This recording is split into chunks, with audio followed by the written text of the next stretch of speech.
নমস্কার, আমি জয়া। আমার চ্যানেল তেজপাতা হোম ডেলিভারিতে আপনাদের সবাইকে জানাই স্বাগত।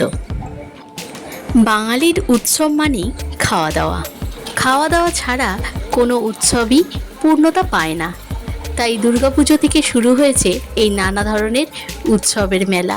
একের পর এক উৎসব এখন চলতেই থাকবে, আর তার সাথেই পাল্লা দিয়ে চলতে থাকবে একই উপকরণ দিয়ে ভিন্ন ভিন্ন পদ রচনার পালা। কারণ আজকের এই হোম ডেলিভারির অর্ডারটা যারা করেছিলেন তারা আমাদের রেগুলার কাস্টমার, তাই তারা আমাদের থেকে home delivery special chicken curry অনেকবারই খেয়েছেন। কিন্তু এবার তাদের ডিমান্ড ছিল চিকেন কারিটা যেন আলু দিয়ে বানানো হয়, আর সেটা তারা পোলাওয়ের সাথে খেতে চান।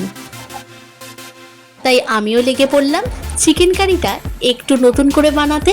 চলুন তাহলে এখন দেখে নেওয়া যাক চিকেন কারিতে কোন কোন উপকরণ ব্যবহার করে আজকের এই রেসিপিটি একদম সম্পূর্ণ নতুন একটি রেসিপিতে পরিণত হয়েছে।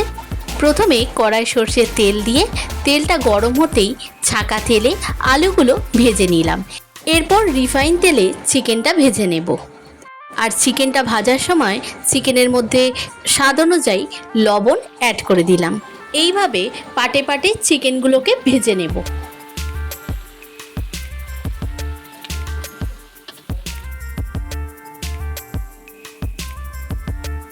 চিকেন ভেজে নেওয়ার পর কড়াই পড়ে থাকা তেলের মধ্যে পেঁয়াজ কুচি দিয়ে দিলাম। পেঁয়াজটাকে খুব ভালো করে ভেজে নেব।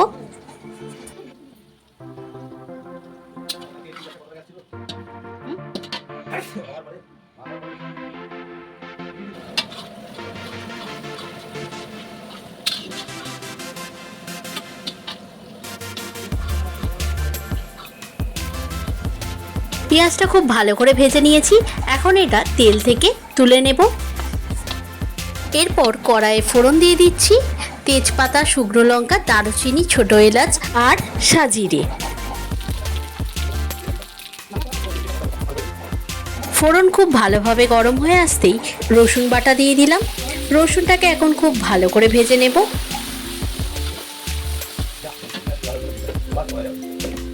রসুনটাকে খুব ভালো করে ভেজে নেওয়ার পর এখন পেঁয়াজ বাটা দিয়ে দেব।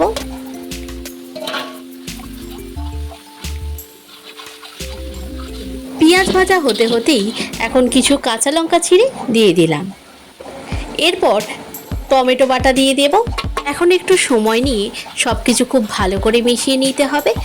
তারপর টমেটোর কাঁচা গন্ধটা চলে গেলে আদা বাটা দিয়ে আবারও ভালো করে সব কিছু মিশিয়ে নিতে হবে। এখন কাজু বাটা দিয়ে দেব।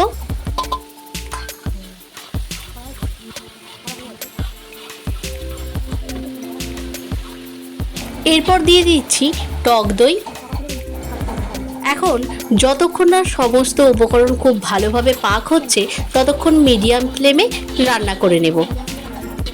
এরপর লঙ্কা ও হলুদের গুঁড়ো দিয়ে দেব।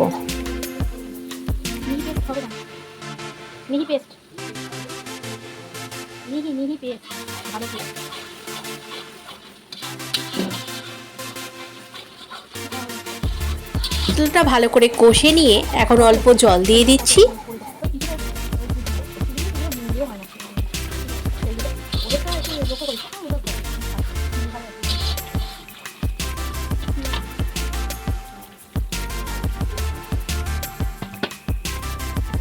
এরপর দিয়ে দেব কসুরি মেথি পাতা।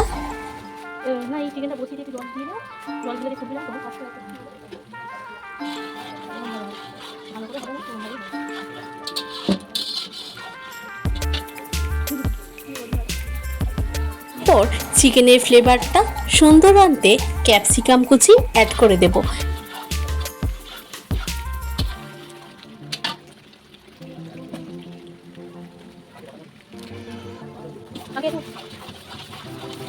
এখন সব কিছু খুব আবারও ভালো করে মিশিয়ে নিয়ে এরপর চিকেন মশলা দিয়ে দেব।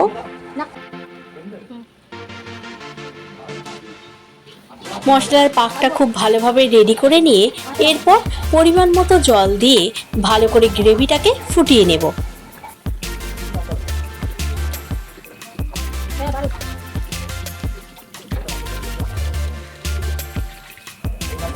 এখন স্বাদ অনুযায়ী লবণ আর চিনিটা দিয়ে দেব।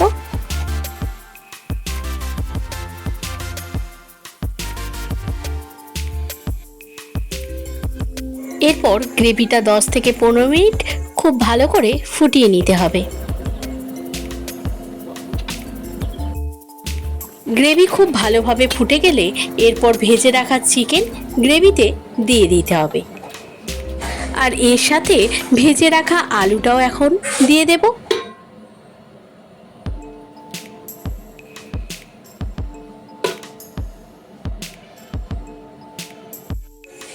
এরপর ঠিক 20 মিনিট ফুটিয়ে নিলেই রেডি হয়ে যাবে আজকের এই চিকেন কারি রেসিপিটি।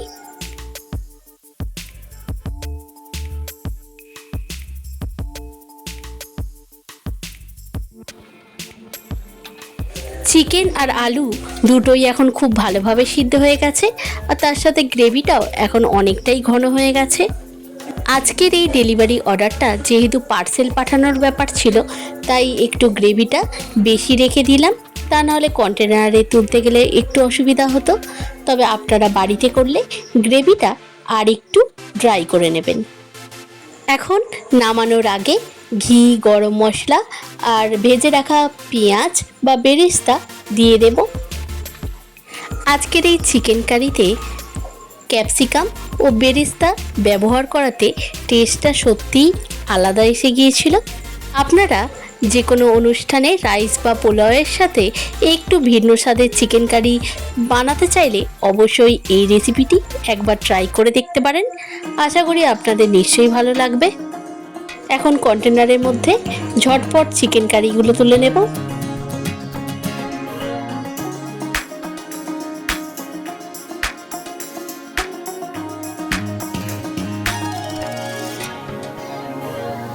এরপর একইভাবে পোলাওটাও তুলে নিচ্ছি।